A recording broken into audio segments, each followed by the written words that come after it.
Hello students, I hope कि सब लोग अच्छे होंगे और पढ़ाई कर रहे होंगे। तो बच्चों, आज हम लोग करने वाले हैं 10 मोस्ट इम्पॉर्टेंट क्वेश्चन वाली सीरीज, जिसमें हम लोगों ने पहले वीडियो में 2 क्वेश्चन कर लिए थे। आज हम लोग थर्ड क्वेश्चन से देखेंगे। बच्चों, ये मोस्ट इम्पॉर्टेंट क्वेश्चन है जो कि 5 मार्क्स में बोर्ड एग्जाम में आते हैं। तो इनमें से अगर ये वीडियो आप लोग देखेंगे तो इनमें से क्वेश्चन मतलब आपको पेपर में आएगा ही आएगा। तो वीडियो को बच्चों आप लोग ध्यान से देखिएगा और इस चैनल को आप लोग ज़्यादा से ज़्यादा सब्सक्राइब करिए, जिससे हम अच्छी से अच्छी वीडियो बनाएं जो आपके लिए बहुत ज़्यादा हेल्प हो। तो बच्चों, हम क्वेश्चन थर्ड पे चलते हैं। थर्ड क्वेश्चन हम शुरू करते हैं। तो थर्ड क्वेश्चन मैं पढ़ रहा हूँ बच्चों, आप लोग ध्यान से सुनिएगा। मैं स्टेटमेंट पढ़ रहा हूँ, then after that I will explain statement of third question. The two lines x minus 1 upon 3 is equal to में minus y comma z plus 1 equal to में 0 and minus X upon 2 equal to में y plus 1 upon 2 equal to में z plus 2 intersect at a point whose y coordinate is 1. Find the coordinate of their point of intersection. Find the vector equation of line perpendicular both the lines given and passing through the point of intersection. तो बच्चों, मैंने question पढ़ा है, मैं question को समझा रहा हूँ आपको कि what actually question say that question कह क्या रहा। तो बच्चों आप लोग ध्यान से देखिएगा। बच्चों, हमें दो इक्वेशन ऑफ लाइन दे रखी हैं। तो पहले हमें क्या करना है, इंटरसेक्शन पॉइंट निकालना है दोनों इक्वेशन का, और उसके बाद बच्चों हमें क्या करना है, उस इंटरसेक्शन पॉइंट से लाइन पास होगी और गिवन लाइन के परपेंडिकुलर होगी। तो हमें इक्वेशन ऑफ लाइन भी निकालना है जो पॉइंट ऑफ इंटरसेक्शन से पास होगी गिवन लाइन के, और बोथ लाइन के परपेंडिकुलर भी होगी। तो बच्चों आप लोग ध्यान से क्वेश्चन को देखिएगा, मैं बता रहा हूँ। तो बच्चों, मेरे पास जो इक्वेशन ऑफ लाइन, पहली इक्वेशन ऑफ लाइन बच्चों मेरे पास है, वो है मेरे पास x माइनस 1। बच्चों x माइनस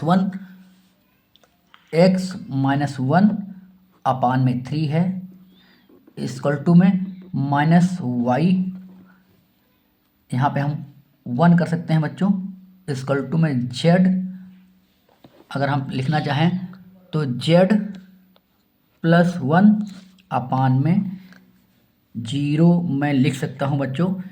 इक्वेशन को, पहले वाली इक्वेशन को मैं ऐसे भी लिख सकता हूँ, x माइनस 1 अपान में 3 इक्वल टू में माइनस वाई अपान में मैंने 1 कर दिया यहाँ पे, इक्वल टू में z प्लस 1 अपान में 0, यानी मैं स्टैंडर्ड फॉर्म में इक्वेशन को लिख रहा हूँ।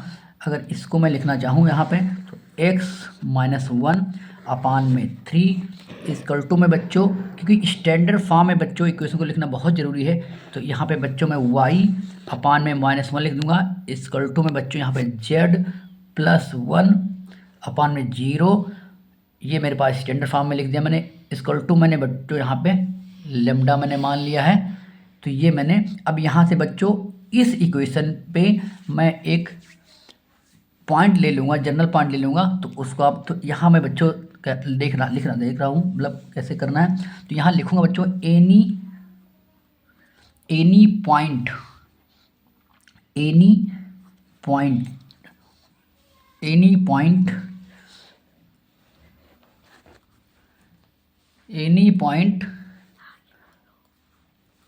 On it. पहले इक्वेशन थी मेरे पास, उसको स्टैंडर्ड फॉर्म मैंने लिखा, उस पर कोई भी पॉइंट मैं इस इक्वेशन पे एनी पॉइंट ऑन इट ले रहा हूँ, इट इज़। तो बच्चों यहाँ मेरे पास हो जाएगा, क्योंकि मैं वहाँ लेमडा ले रहा हूँ तो इसको इक्वेट करूँगा तो यहाँ हो जाएगा बच्चों x इक्वल टू लेमडा, यानी 3 लेमडा, 3 एनी पॉइंट हो जाएगा 3 लेमडा प्लस 1 हो जाएगा। इसको मैं बच्चों इक्वेट करूँगा तो आई होप ये बात आपको समझ में आ रही होगी। इसके पहले वाले क्वेश्चन में भी मैंने आपको बताया था, जो पिछली वीडियो में, उसको अगर आप लोगों ने नहीं देखा है तो इसके पहले फर्स्ट वीडियो आप लोग ज़रूर देखें, जिसमें मैंने 2 क्वेश्चन कराए हैं जो कि 5 मार्क्स में आते हैं। तो बच्चों इसके बाद मैं इसको लिखूँगा तो माइनस लेमडा मैं लिख सकता हूँ, क्योंकि मैं सेकेंड इक्वेशन को इक्वल टू में लेमडा रखूँगा तो y equal to minus lambda हो जाएगा बच्चों।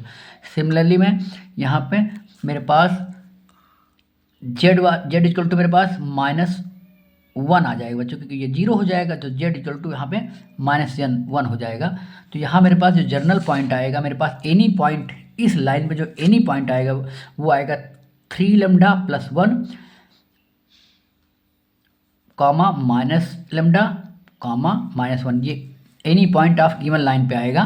तो बच्चों ये मैंने, अब मुझे बच्चों क्या दिया हुआ है बच्चों, अब मुझे ये मेरे पास एनी पॉइंट आ चुका है बच्चों। ये आई होप ये बात आपको समझ में आ रही होगी बच्चों। तो अब मैं, जो कि हमको क्वेश्चन दिया है वाई कोऑर्डिनेट यानी एक्स कोऑर्डिनेट 3 लेमडा प्लस 1 है, वाई कोऑर्डिनेट बच्चों मेरे पास है माइनस लेमडा, एनी पॉइंट की बात कर रहा हूँ, लाइन पे एनी पॉइंट है, और उसके बाद जेड कोऑर्डिनेट -1 दे रखा है। तो हमको क्वेश्चन में बच्चों दिया हुआ है y इक्वल टू में हमको दिया हुआ है बच्चों 1 दिया हुआ है। तो y कोऑर्डिनेट को बच्चों मैंने इक्वेट कर दूंगा, तो y equal to lambda minus lambda equal to में बच्चों यहाँ 1 हो जाएगा, यानी मेरे पास लेमडा की वैल्यू जो आ जाएगी वो आ जाएगी -1। आई होप कि ये बात आपको समझ में आ रही होगी बच्चों। तो लेमडा की वैल्यू बच्चों मेरे पास आ चुकी है -1। तो लेमडा की वैल्यू बच्चों मैं क्या कर दूंगा इस इक्वेशन में, यानी मेरे पास लेमडा की वैल्यू यहाँ एनी पॉइंट वाले इक्वेशन में रख दूंगा। तो लेमडा इक्वल टू -1 रखूँगा बच्चों। तो यहाँ जो मेरे पास यहाँ -3 हो जाएगा, और प्लस में आप समझ रहे होंगे बच्चों, यहाँ पे आपको बात समझ में आ रही होगी बच्चों। तो यहाँ जो बच्चों मेरे पास हो जाएगा, यहाँ मेरे पास लेमडा मेरे पास आया है -1, तो लेमडा -3 और +1, तो यहाँ बच्चों मेरे पास पॉइंट आ जाएगा, यानी पॉइंट जो आ जाएगा मेरे पास इक्वल टू में -2 आ जाएगा। और लेमडा मेरे पास बच्चों क्या है, लेमडा -1 है, तो यानी मेरे पास -1 हो जाएगा। और फिर -1 लेमडा है, तो लेमडा की वैल्यू मैंने -1 रखा है, और माइनस मेरे पास बाहर लगा हुआ है, और यहाँ पे बच्चों में -1 यानी जेड दिया है। तो जनरल पॉइंट जो मेरे पास हो जाएगा बच्चों, वो पॉइंट जो निकल के आएगा बच्चों, वो मेरे पॉइंट -2 और +-1 और 1, यानी एनी पॉइंट मेरे पास जो पॉइंट ऑफ इंटरसेक्शन बच्चों निकल के आएगा, क्योंकि दोनों लाइन आपस में इंटरसेक्ट कर रही है। तो जनरल पॉइंट मैंने माना था, पॉइंट ऑफ इंटरसेक्शन जो मेरे पास आया है बच्चों, वो मेरे पास आया है -2, 1 और -1 आया है बच्चों। अब क्या करना है, मुझे पॉइंट इंटरसेक्शन पॉइंट बच्चों मिल चुका है। अब हमें क्या करना है, दोनों लाइन की जो परपेंडिकुलर लाइन है और इस पॉइंट से होके जा रही है बच्चों, तो हमें इक्वेशन ऑफ लाइन निकालना है बच्चों। तो आप लोग ध्यान दीजिएगा बच्चों। तो हमें पहली लाइन के डायरेक्शन रेशियोज हम देख लेते हैं बच्चों। तो फर्स्ट लाइन के डायरेक्शन रेशियोज मेरे पास क्या है, पहली की लाइन के डायरेक्शन रेशियो मैं m मान लेता हूँ बच्चों। तो m इक्वल टू पहली लाइन के जो डायरेक्शन रेशियोज मेरे पास हैं बच्चों। अब डायरेक्शन रेशियोज जो पहली लाइन बता रहा हूँ, डायरेक्शन रेशियोज मेरे पास बच्चों है वो 3 है, यानी नीचे डिनोमिनेटर क्या है वो 3 है, तो 3 आयोटा हो जाएगा बच्चों। उसके बाद अपान में -1 है, यहाँ पे बच्चों -1 है, तो यहाँ मेरे पास -j हो जाएगा। डायरेक्शन रेशियोज है मेरे बच्चों, ध्यान दीजिएगा। अब उसके प्लस में बच्चों यहाँ 0 है, जेड +1 अपान में 0 है, तो यहाँ 0k हो जाएगा, यही क्योंकि 0k हो जाएगा। तो ये डायरेक्शन रेशियोज फर्स्ट लाइन के आए हैं। अब सेकेंड लाइन मेरे पास है, उसके मान लेते हैं डायरेक्शन रेशियोज n वेक्टर है, तो उसके डायरेक्शन रेशियोज मेरे पास क्या हो जाएंगे, उसके जो डायरेक्शन रेशियोज मेरे पास लाइन बच्चों जो है वो x - x/2 है, तो x/2 हो जाएगा, यानी उसके यहाँ पे -2i हो जाएगा और +2j हो जाएगा और प्लस में k हो जाएगा। ये डायरेक्शन रेशियो मेरे सेकंड लाइन के हैं और फर्स्ट लाइन के डायरेक्शन रेशियो मेरे ये हैं। तो आप होप कि ये बात आपको समझ आ रही। अब कह रहे, अब जो स्टेट मेरे पास जो क्वेश्चन है, क्वेश्चन कह रहा है कि गिवन जो 2 लाइन है उन दोनों लाइन पे परपेंडिकुलर होनी चाहिए और इस पॉइंट से लाइन पास होनी चाहिए। तो इस पे दोनों लाइन पे परपेंडिकुलर हमें एक लाइन निकालनी है। तो बच्चों दोनों लाइन में परपेंडिकुलर हो वो हो जाएगा m × n हो जाएगा। तो m क्रॉस n हमें निकालना पड़ेगा बच्चों पहले। तो वो होता है i और j और k। तो m के डायरेक्शन रेशियो बच्चों मेरे पास है 3 है, और बच्चों फिर -1 है, j वाला समझ रहे हैं। उसके बाद 0 के यहाँ 0 हो जाएगा बच्चों। फिर मेरे पास सेकेंड वाले के डायरेक्शन रेशियो 2 है, i का कोफिशिएंट, j का कोफिशिएंट 2 है बच्चों। फिर मेरे पास k का कोफिशिएंट 1 है। तो बच्चों ये मेरे पास, अब इसको मुझे सॉल्व करना है बच्चों। उसके तो इक्वेशन ऑफ लाइन आएगी जो दोनों लाइन पे परपेंडिकुलर होगी। तो बच्चों इसको जब हम सॉल्व करेंगे बाई, तो i और ब्रैकेट में बच्चों मेरे पास क्या हो जाएगा, ब्रैकेट में जैसा कि मैट्रिक्स में सॉल्व करते थे, यहाँ -1 मल्टीप्लाई में 1 और इक्वल टू में 0 की 2 का मल्टीप्लाई उधर हो जाएगा तो 0 हो जाएगा बच्चों। आई होप कि ये बात समझ आ रही होगी। तो -j बच्चों यहाँ हो जाएगा, और ब्रैकेट में बच्चों यहाँ j पूरा कैंसिल, यहाँ पे कैंसिल पूरा चला जाएगा। तो यहाँ पे बच्चों यहाँ पे 3 और बच्चों फिर अगेन 0 हो जाएगा बच्चों। आई होप ये भी बात आपको समझ में आ रही होगी बच्चों, ठीक है। उसके बाद बच्चों फिर मेरे पास यहाँ k हो जाएगा, k कंसीडर कर लेंगे हम। तो k अगेन पूरा, तो यहाँ बच्चों मेरे पास हो जाएगा 6 और प्लस माइनस प्लस हो जाएगा, तो अगेन माइनस हो जाएगा यानी -2 हो जाएगा। ये भी आपको बात समझ आ रही होगी। तो बच्चों यहाँ पे मेरे पास माइनस, जो आंसर मेरे पास आएगा -1i हो जाएगा बच्चों। तो -i हो जाएगा। फिर यहाँ बच्चों मेरे पास -j हो जाएगा, तो -3 है, 3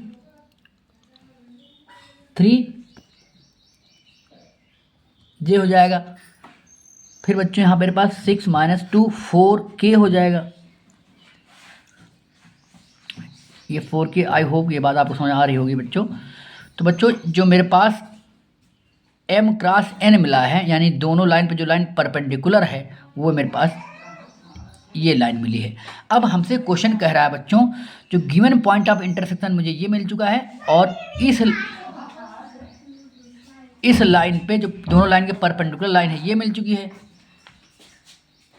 तो बच्चों हमें पॉइंट मिल चुका है और परपेंडिकुलर लाइन है जो दोनों लाइन में परपेंडिकुलर है उसका डायरेक्शन भी मिल चुका है बच्चों। अब हमें क्या करना है, इक्वेशन ऑफ लाइन निकालना है। तो इक्वेशन ऑफ लाइन क्या हो जाएगा, द इक्वेशन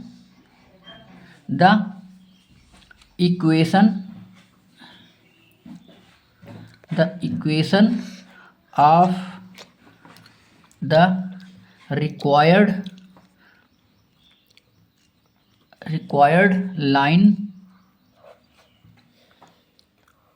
required lines इस r इक्वल टू बच्चों क्या होता है, r वेक्टर इक्वल टू में a, यानी a मुझे क्या मिल चुका है बच्चों, तो a मुझे मेरे पॉइंट ऑफ इंटरसेक्शन, यानी a मुझे 2i प्लस में i1 है तो j वाला, तो j और माइनस में -1 है तो यहाँ पे हो जाएगा k। ये a पॉइंट है बच्चों जो इक्वेशन ऑफ लाइन हम लोगों ने पढ़ी है।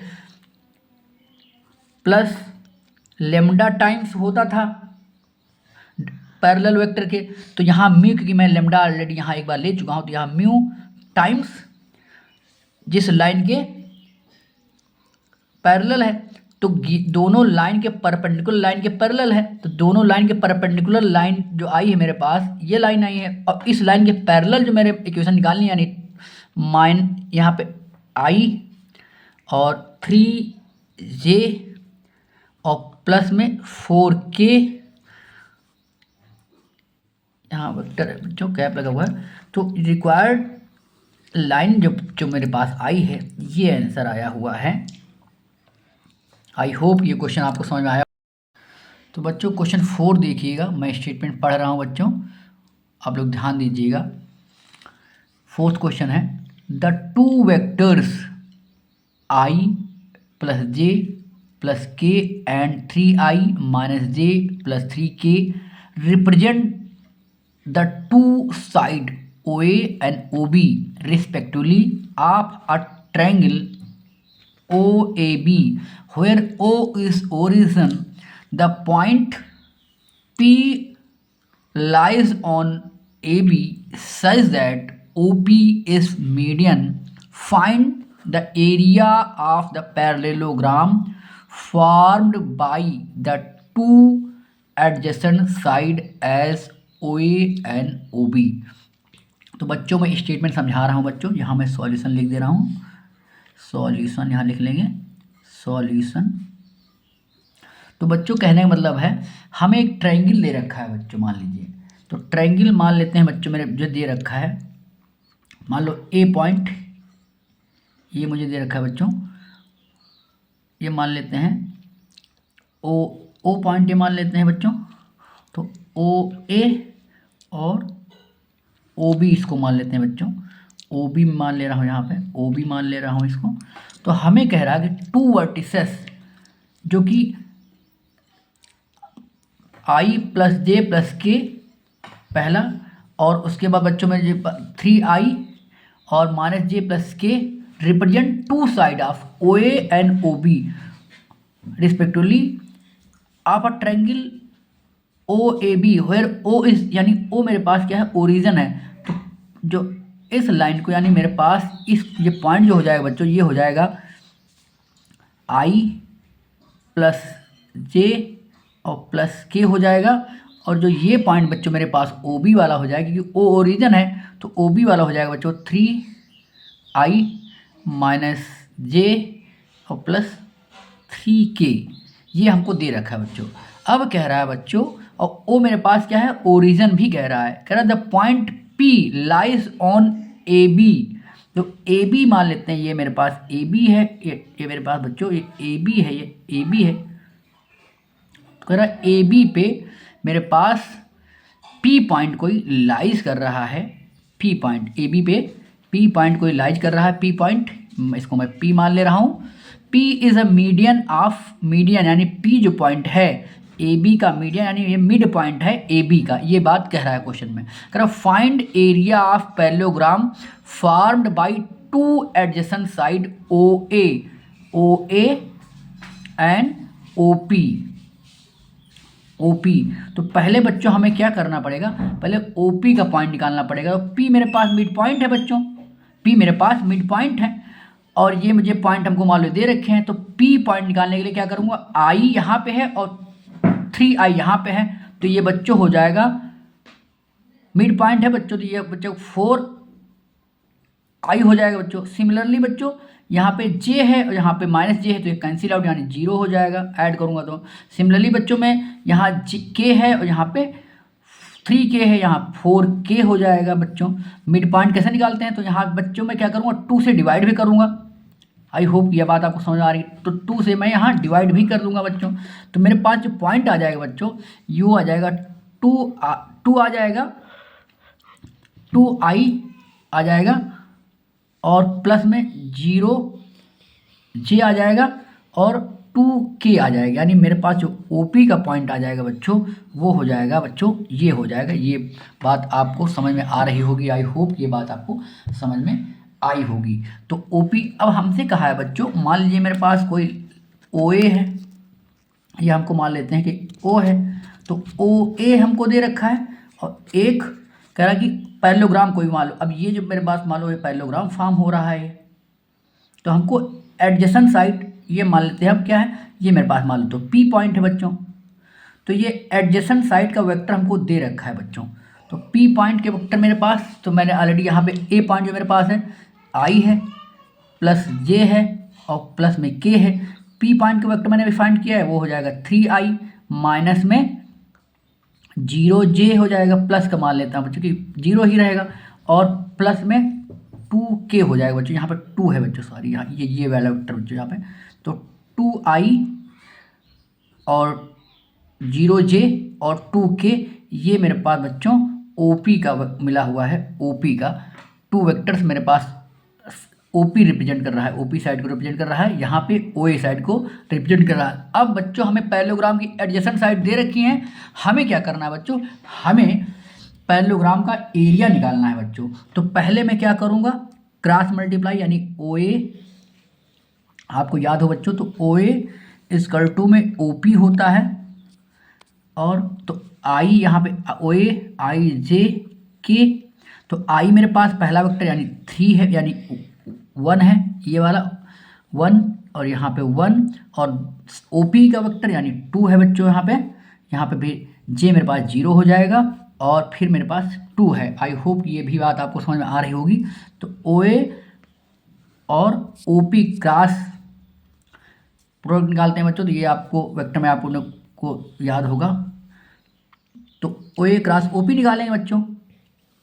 अब यहाँ क्या करेंगे, तो यहाँ पे I बच्चों, I मैं अगर यहाँ ऐसे ले रहा हूँ, मैं I इक्वल टू मैं यहाँ कर दे रहा हूँ I, तो ब्रेकेट में बच्चों यहाँ मेरे पास I का, तो I मल्टीप्लाई में 2 और माइनस में 0 इंटू में 1 हो जाता है बच्चों।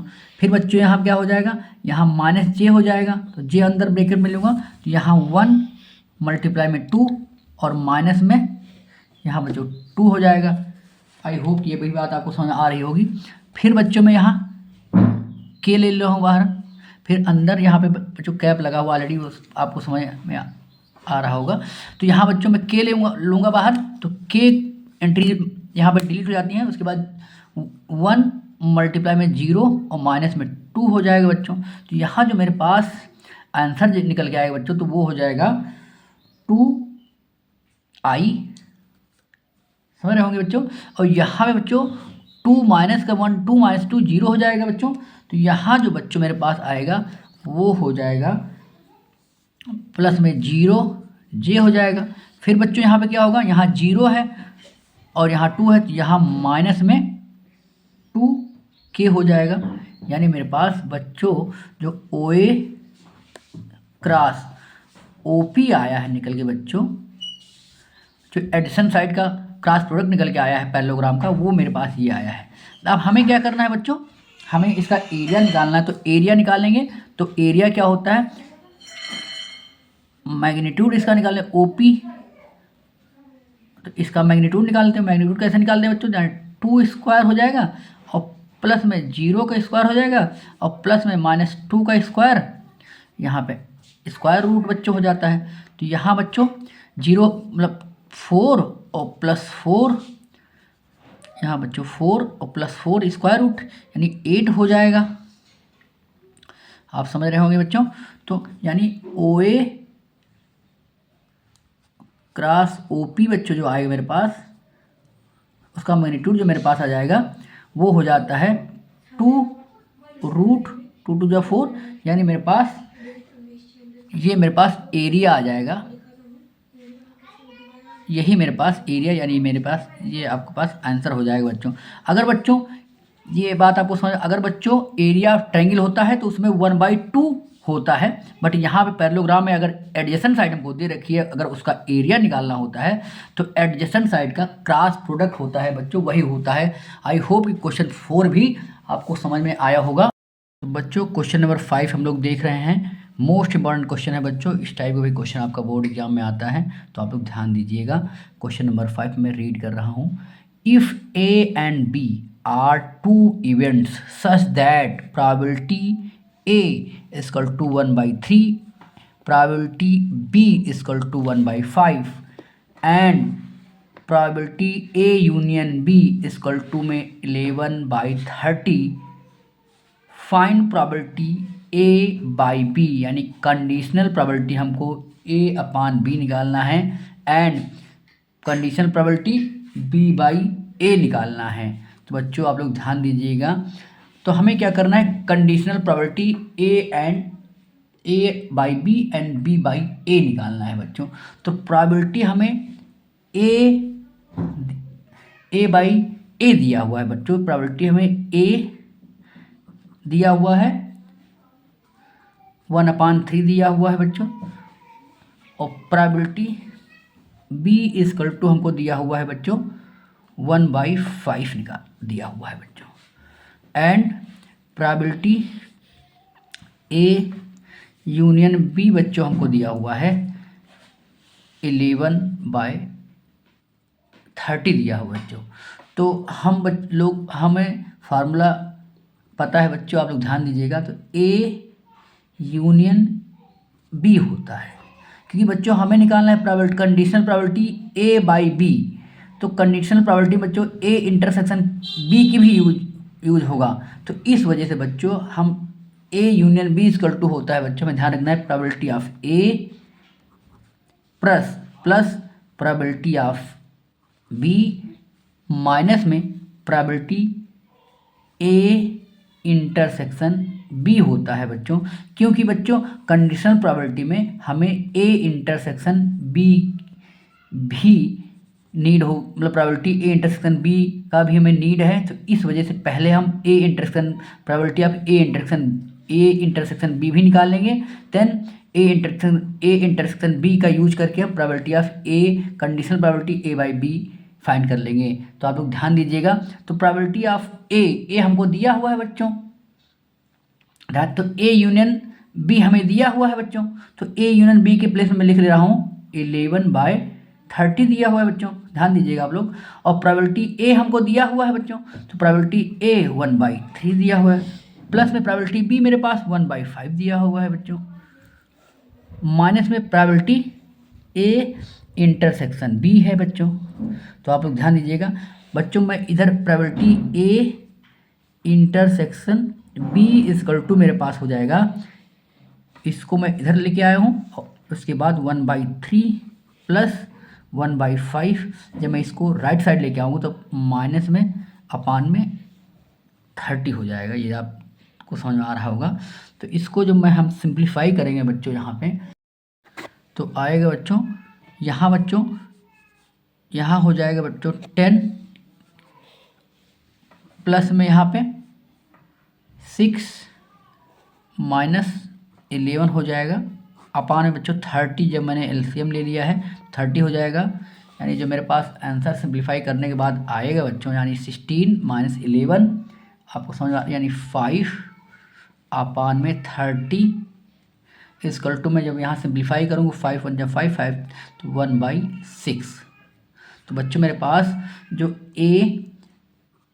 Probability A intersection B equal to बच्चों मेरे पास 1/6 ये आया है, इसका यूज करूँगा बच्चों, उसके बाद मैं कंडीशनल प्रोबेबिलिटी में निकालूंगा। तो प्रोबेबिलिटी बच्चों मैं फार्मूला लिख रहा हूँ, प्रोबेबिलिटी ए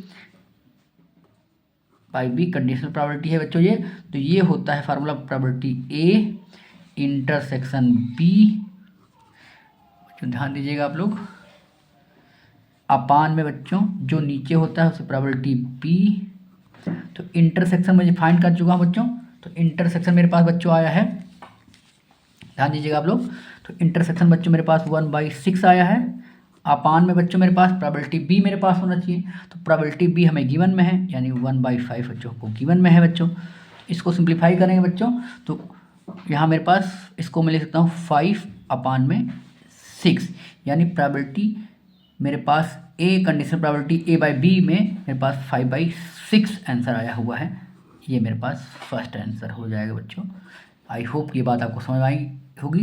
तो जो प्रोबेबिलिटी, अब सेकंड पार्ट मेरे पास प्रोबेबिलिटी बी अपान ए कंडीशनल प्रोबेबिलिटी मेरे पास, तो ये फार्मूला बच्चों हो जाएगा प्रोबेबिलिटी आपको समझ आ रही होगी बात बच्चों, तो probability A intersection B probability B by A निकालना है बच्चों, तो बी मेरे पास प्रोबेबिलिटी ए मेरे पास नीचे हो जाएगा बच्चों। आई होप ये बात भी आपको समझ आ रही होगी यहाँ पे। तो इस गल टू में बच्चों यहाँ पे probability A intersection B 1/6 already वो सेम है, अपान प्रोबेबिलिटी मुझे ए है, तो ए मेरे पास 1/3 दे रखा है प्रोबेबिलिटी ए।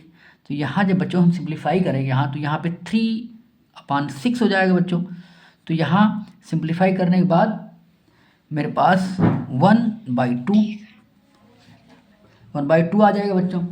तो आई होप कि सेकंड पार्ट भी इसका समझ में आया होगा, ये भी मेरे पास आंसर है प्रोबेबिलिटी बी बाई ए, यानी कंडीशनल प्रोबेबिलिटी बी बाई ए। तो आई होप कि क्वेश्चन नंबर 5 आपको समझ आया होगा। क्वेश्चन नंबर 6 पे बच्चों हम चलते हैं, जो कि बच्चों ये भी प्रोबेबिलिटी का है, जो कि ये बेस थ्योरम पे बेस्ड क्वेश्चन है, मोस्ट इंपॉर्टेंट क्वेश्चन है बच्चों, इसको भी ध्यान दीजिएगा आप लोग। ये भी इस टाइप का भी क्वेश्चन आपका बोर्ड एग्जाम में क्वेश्चन आता ही आता है। तो बच्चों मैं क्वेश्चन पढ़ रहा हूँ बच्चों, आप लोग ध्यान दीजिएगा, क्वेश्चन मैं पढ़ रहा हूँ।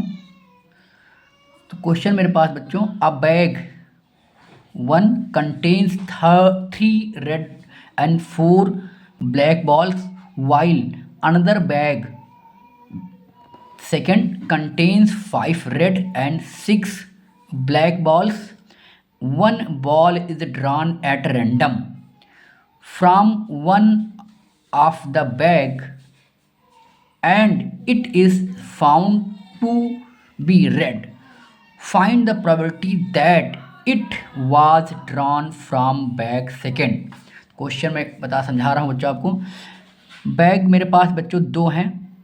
पहला बैग में फर्स्ट बैग में मेरे पास 3 रेड हैं एंड 4 ब्लैक हैं एंड सेकेंड बैग में बच्चों मेरे पास 5 रेड हैं एंड 6 ब्लैक हैं। तो कह रहा है कि 1 ball is drawn at random from one of the bag. तो एक बॉल किसी भी बैग से निकाली जा रही है। तो कह रहा है कि find it found to be red, और वो मुझे रेड मिली है। तो find the probability that was drawn from the second bag. जो एक बॉल निकाली गई है किसी भी बैग से वो मुझे रेड मिली है, तो ये हमें पता करना है कि वो सेकेंड बैग से निकाली गई है तो उसकी मुझे पास प्रोबेबिलिटी क्या होगी। तो बच्चों यहाँ पे आप लोग ध्यान दीजिएगा। बैग मेरे पास फर्स्ट और सेकेंड 2 बैग हैं, तो दोनों में से किसी भी बैग से मैं बॉल निकाल सकता हूं। तो दोनों की जो प्रोबेबिलिटी बच्चों 1/2 हो जाएगी, क्योंकि मेरे पास 2 बैग है। तो यहाँ मैं लिख दे रहा हूँ बच्चों, आप ध्यान दीजिएगा। मैं पूरी बात यहाँ लिख रहा हूँ। तो let E1 first event be the event, यहाँ लिख रहा हूँ बच्चों, आप ध्यान से बिल्कुल देखिएगा। Let E1 be the event of यहाँ बच्चों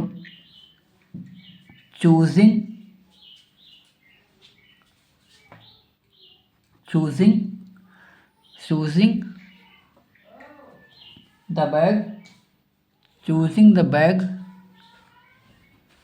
फर्स्ट एंड, यहाँ लिख रहा हूँ एंड E2 एंड बच्चों यहाँ पे E2 द इवेंट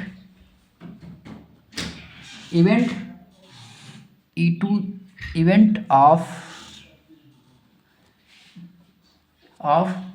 चूजिंग, यहाँ लिख रहा हूँ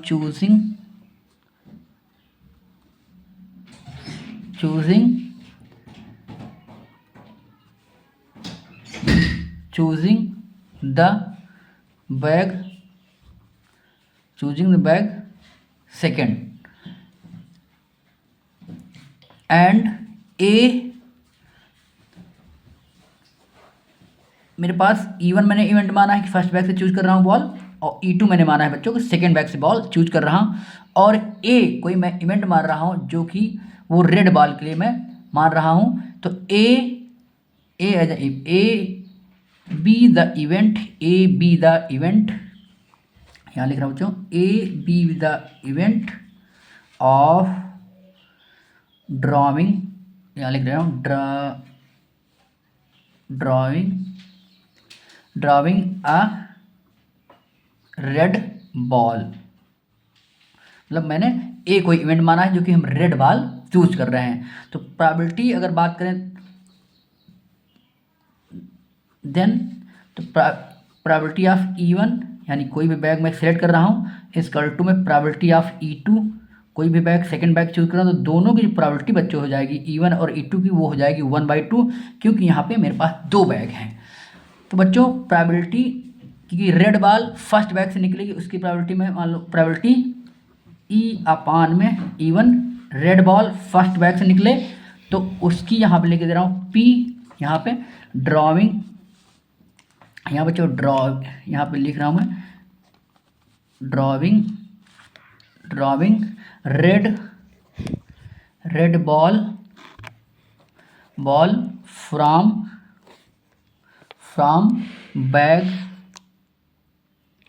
बैग फर्स्ट, मतलब पहले बैग से रेड बॉल निकले।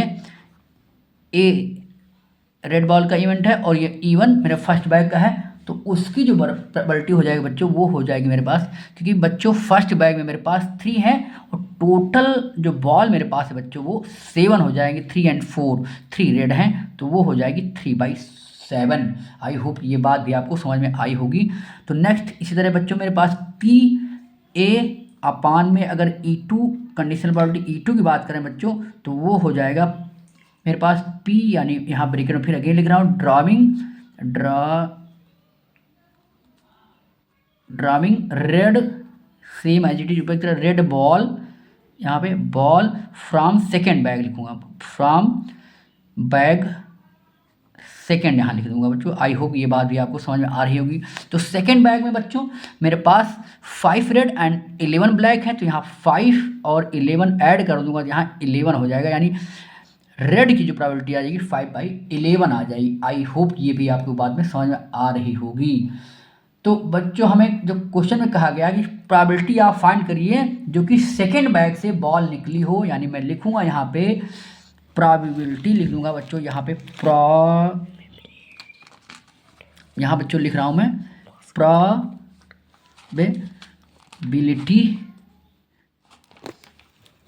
प्रोबेबिलिटी ऑफ ड्राविंग, यहाँ पे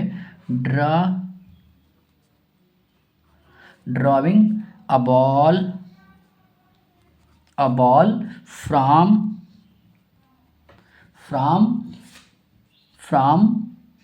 बैग बच्चों यहाँ लिख रहा हूँ bag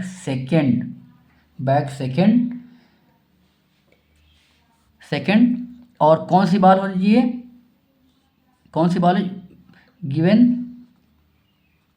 given that it is red, कि वो सेकेंड बैग से रेड बॉल होनी चाहिए, उसकी हमें प्रोबेबिलिटी निकालनी है। given that it is red is, तो उसकी मैं प्रोबेबिलिटी मान लो यहाँ कर ले रहा हूँ, तो प्रोबेबिलिटी E2 अपान में A कर ले रहा हूँ बच्चों, उसकी सेकेंड बैग से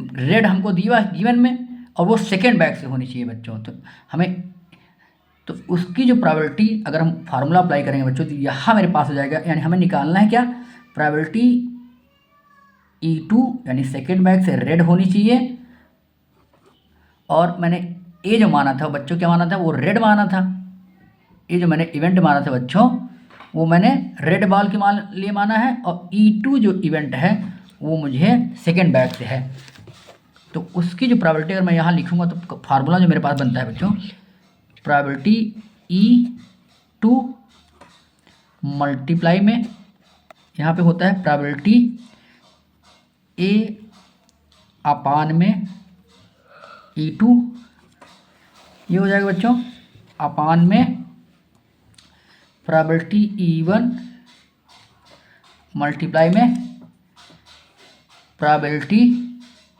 A अपान में E1 हो जाता है बच्चों, और प्रोबेबिलिटी बच्चों यहाँ पे E2 फिर यहाँ मल्टीप्लाई है बच्चों, तो प्रोबेबिलिटी ऐसे A अपान में E2 हो जाता है बच्चों। आई होप ये बात भी आपको समझ में आ रही होगी।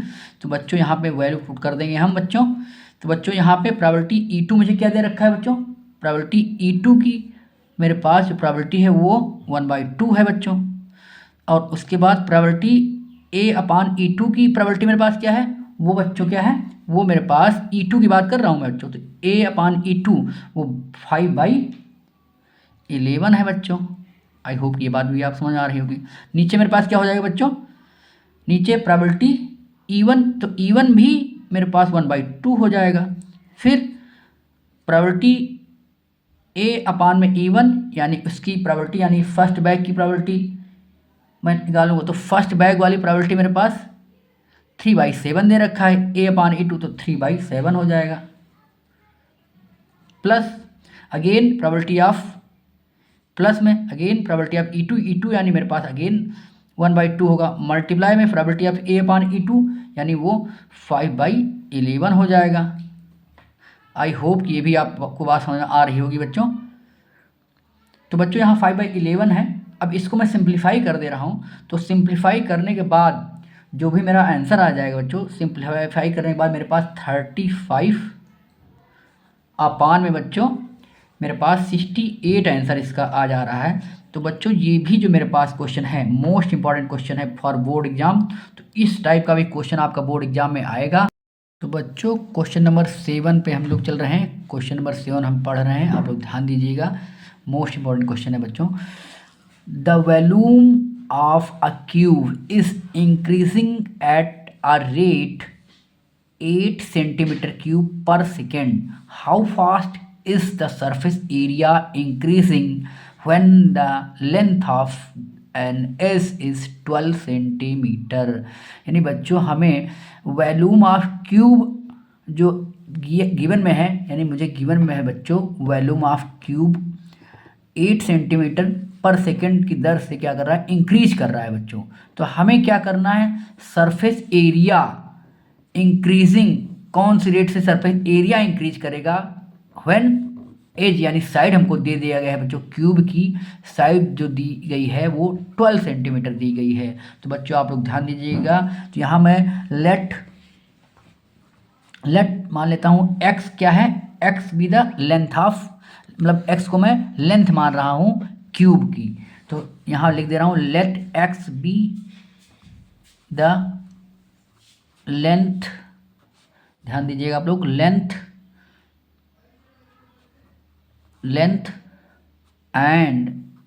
एंड बच्चों यहाँ एंड यहाँ बच्चों क्या बच्चों में let X be the length and यहाँ पे बच्चों length and edge of cube is जो, और बच्चों यहाँ लेंथ मान रहा हूँ किसकी, क्यूब की, एंड यहाँ बच्चों वॉल्यूम मान लेते हैं हम, वॉल्यूम ऑफ क्यूब इस वी मान लेते हैं बच्चों, यहाँ वी लिख दे रहा हूँ।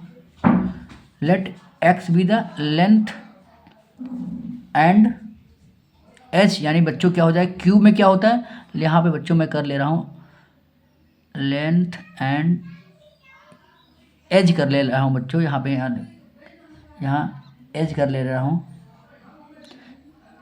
एंड एज कर ले रहा हूँ बच्चों, ध्यान दीजिएगा, यानी एज यानी बच्चों एक्स जो है वो लेंथ एंड एज, यानी लेंथ और क्यूब है, क्योंकि क्यूब में लेंथ और ब्रेड्थ बराबर ही होता है, तो लेंथ एंड एज मैंने एक्स माना है एंड वॉल्यूम ऑफ क्यूब मैंने वी माना है बच्चों।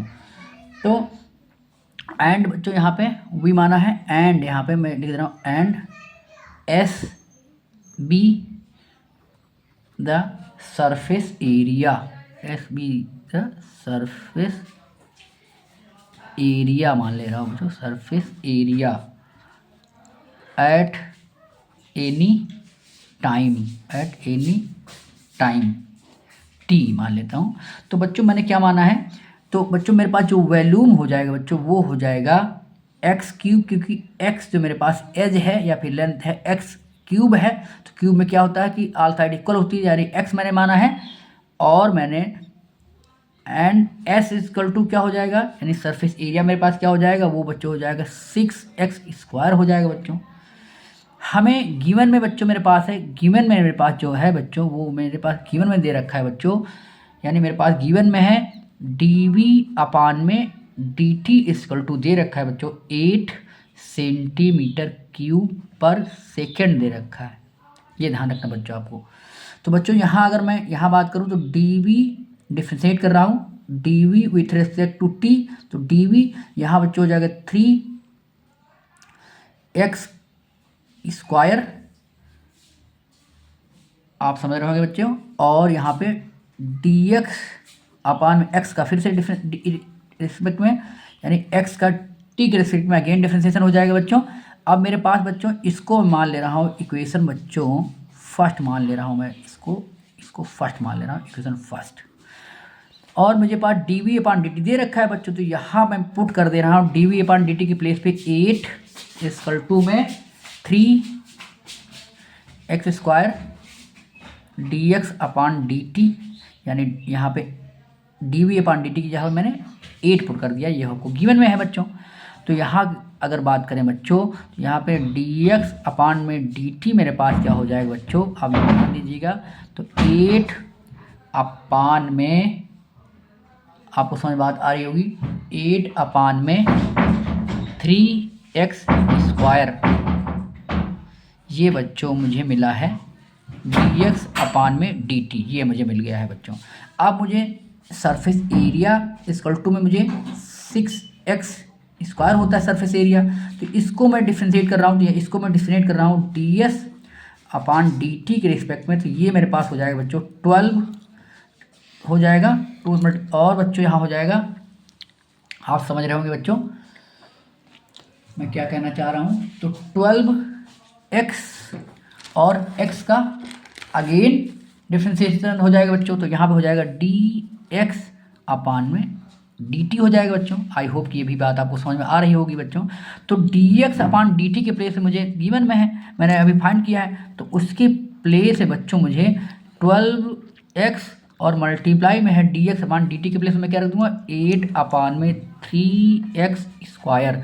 तो बच्चों यहाँ से स्क्वायर यहाँ कैंसिल हो जाएगा, यहाँ से कैंसिल हो जाएगा बच्चों, और यहाँ पे 3 4 टाइम्स हो जाएगा, तो यहाँ 4 भी कैंसिल हो जाएगा, यानी मेरे पास आएगा 38 का मल्टीप्लाई 4 से बच्चों, तो 32 अपान में बच्चों मेरे पास आ जाएगा, यहाँ बच्चों मेरे पास क्या आ जाएगा, यहाँ बच्चों मेरे पास आ जाएगा, यहाँ पे x आ जाएगा। आई होप ये बात आपको समझ में आ रही होगी बच्चों। तो 32 अपान में x आ जाएगा। अब बच्चों में x मुझे क्या दिया हुआ है, x मुझे दिया हुआ है बच्चों 12 दिया हुआ है, तो x के प्लेस में बच्चों यार 12 रख देंगे हम यहाँ पे, तो 32 अपान में 12। आई होप ये भी बात आपको समझ में आ रही होगी बच्चों, आ रही होगी। तो बच्चों यहाँ मेरे पास तो ds अपान में dt एट, यहाँ पे एट x इजकल टू 12 हमको दे रखा है, तो वो हो जाएगा बच्चों यहाँ पे, यहाँ मैं अगर का डिवाइड कर दे रहा हूँ बच्चों, तो यहाँ मेरे पास हो जाएगा कितना 12, यानी यहाँ मैं काट दे रहा हूँ 3 से, तो यहाँ 8, यहाँ 3 से 4 टाइम्स 3 4 टाइम्स 12 और 3 यहाँ 8 हो जाएगा, तो यानी 8 यहाँ 3 हो जाएगा, 4 से काट रहा हूँ, 4 8 चौक 32, यहाँ हो जाएगा 3 हो जाएगा, तो बच्चों यहाँ हो जाएगा 3, यानी जो आंसर मेरे पास बच्चों आएगा वो आ जाएगा 8/3 सेंटीमीटर स्क्वायर पर सेकेंड हो जाएगा। यानी मेरे पास ds अपान dt यानी सरफेस एरिया जो मेरे पास बच्चों इंक्रीज करेगा एट, यहाँ पे एट x इजकल टू में 12 दिया है, वो मेरे पास बच्चों हो जाएगा 8/3 सेंटीमीटर स्क्वायर, क्योंकि सरफेस एरिया है पर सेकेंड हो जाएगा, यही मुझे फाइंड करना था बच्चों। तो आई होप कि क्वेश्चन नंबर 7 भी आपको समझ में आया होगा। तो बच्चों हम चलते हैं क्वेश्चन नंबर 8 पे चलते हैं बच्चों। तो 8 भी क्वेश्चन आप लोग ध्यान दीजिएगा। क्वेश्चन नंबर 8 पे मैं चल रहा हूँ बच्चों, मोस्ट इम्पॉर्टेंट क्वेश्चन ये भी है बच्चों, तो इसको भी आप लोग ध्यान दीजिएगा। क्वेश्चन नंबर 8 मैं पढ़ रहा हूँ बच्चों। क्वेश्चन नंबर 8 मेरे पास जो बच्चों है, कह रहा prove that function f(x) equal to में x³ minus 6x square plus 12x minus 18 is increasing on r। हमें क्या करना है, फंक्शन को इंक्रीजिंग दिखाना है ऑन रियल नंबर पे, किसी भी रियल रियल नंबर पे हमको इंक्रीजिंग दिखाना है बच्चों। तो हम क्या करेंगे बच्चों, यहाँ पे पहले हम क्या करेंगे, पहले इसका डिफरेंशिएट करेंगे बच्चों। तो पहले फंक्शन हमें गिवन में है f(x) इक्वल टू में हमारे पास x³ है, 6x स्क्वायर है बच्चों, प्लस में 12x माइनस में 18, इसको हमको इंक्रीजिंग दिखाना है ऑन रियल नंबर में। तो आप लोग ध्यान दीजिएगा, पहले मैं क्या करूँ, यहाँ डिफरेंशिएट कर रहा हूँ, f' कर दे रहा हूँ बच्चों, इक्वल टू में डिफरेंशिएट करूँगा बच्चों, यहाँ क्या हो जाएगा मेरे पास 3x स्क्वायर, यहाँ हो जाएगा, यहाँ 12x हो जाएगा, यहाँ पे बच्चों 12 हो जाएगा क्योंकि x है। तो आई होप ये बात आपको समझ में आ रही होगी बच्चों। यहाँ से मैं ले रहा हूँ बच्चों 3 मैं कॉमन ले रहा हूँ बच्चों यहाँ पे, तो अंदर मेरे पास एक्स स्क्वायर और यहाँ 4x प्लस में 4 हो जाएगा। आई होप ये भी आपको समझ में आ रही होगी बात। तो एफ डैश जो मुझे मिला यानी एफ यानी डिफ्रेंसिएशन जो फंक्शन का मिला मुझे 3x स्क्वायर माइनस में 4x प्लस में 12 ये मुझे मिला है। तो यहाँ बच्चों ए स्क्वायर हो रहा है और यहाँ पे 4 है बच्चों, ध्यान दीजिएगा आप लोग, 4 मैंने वहाँ ऊपर लिखा हुआ है। तो यहाँ A square plus B square plus 2ab यानी इसको मैं बच्चों लिख सकता हूँ 3 और x माइनस 2 का होल स्क्वायर लिख सकता हूँ, A plus A minus B का whole square, A square plus B square minus 2ab ये लिख सकता हूँ बच्चों। ये मेरे पास एफ डैश एक्स आया है बच्चों। आई होप कि ये बात आपको समझ में आ रही होगी बच्चों। तो बच्चों यहाँ हम देख रहे हैं इक्वल टू है बच्चों, यहाँ 3 तो ऑलरेडी पॉजिटिव ही है, 3 मेरे पास जो है ये बच्चों मेरे पास पॉजिटिव है, ये कभी नेगेटिव हो नहीं सकता। और बच्चों मेरे पास x माइनस 2 जो है बच्चों वो भी स्क्वायर लगा हुआ है, तो ये भी मेरे पास पॉजिटिव है, ये भी पॉजिटिव है, ये भी ग्रेटर देन 0 ही होगा क्योंकि स्क्वायर कभी भी नेगेटिव हो नहीं सकता बच्चों। इसका मतलब बच्चों मेरे पास, इसका मतलब मैं ये कह सकता हूँ कि एफ डैश यानी डिफ्रेंसिएशन मेरा ग्रेटर देन 0 है, ग्रेटर देन 0 है यहाँ पे बच्चों, ग्रेटर देन 0 है बच्चों। तो इसका मतलब ये कह सकता हूँ कि फंक्शन मेरा इंक्रीजिंग फंक्शन है। तो यहाँ मैं लिख दूंगा हेंस फंक्शन, यहाँ पे लिख रहा हूँ मैं हेंस कंडीशन, यहाँ पे लिख दे रहा हूँ, ध्यान दीजिएगा आप लोग कैसे लिखना है आपको, मैं लिख दे रहा हूँ hence condition condition for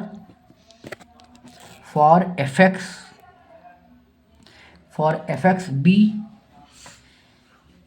is increasing, यहाँ increasing,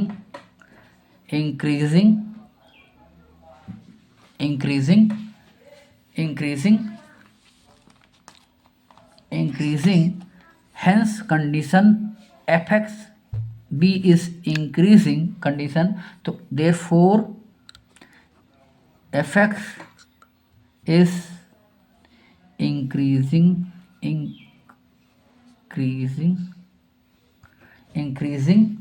on interval